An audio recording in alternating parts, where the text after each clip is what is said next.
ভূমিকা। Diclofenac sodium হল একটি non steroidal anti inflammatory drug NSAID, যা ব্যথা কমাতে, জ্বর কমাতে এবং প্রদাহ উপশম করতে ব্যবহৃত হয়। এটি প্রোস্টাগ্ল্যান্ডিনের উৎপাদনকে বাধা দেয়, এমন পদার্থ যা প্রদাহ প্রক্রিয়ায় গুরুত্বপূর্ণ ভূমিকা পালন করে। এটি ওভার দ্য কাউন্টার, ওটিসি, এবং প্রেসক্রিপশন দ্বারা উভয়ই পাওয়া যায়। এর কাজ। ডাইক্লোফেনাক সোডিয়াম বিভিন্ন ধরনের ব্যথা এবং প্রদাহের অবস্থার চিকিৎসার জন্য ব্যবহৃত হয়।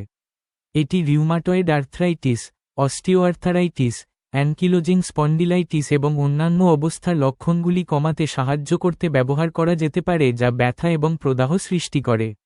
এটি কখনও কখনও হালকা থেকে মাঝারি মাসিক ব্যথা এবং মাথা ব্যথার চিকিৎসার জন্যও ব্যবহৃত হয়। কিভাবে কাজ করে? ডিক্লোফেনাক সোডিয়াম প্রোস্টাগ্ল্যান্ডিনের উৎপাদনকে বাধা দেয়। প্রোস্টাগ্ল্যান্ডিনগুলি এমন পদার্থ যা প্রদাহজনক প্রতিক্রিয়া নিয়ন্ত্রণ করতে সহায়তা করে।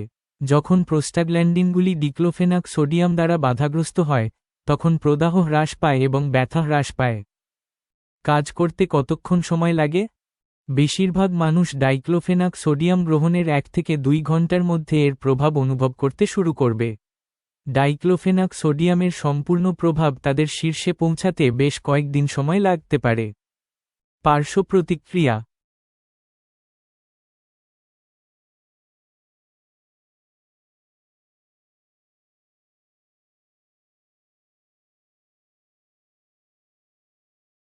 স্বাস্থ্য সংক্রান্ত যে কোনো সমস্যায় ডক্টরের সাথে সরাসরি ভিডিও কলে কথা বলতে প্লে স্টোরে গিয়ে ডাউনলোড করুন বিস্ময় অ্যাপ।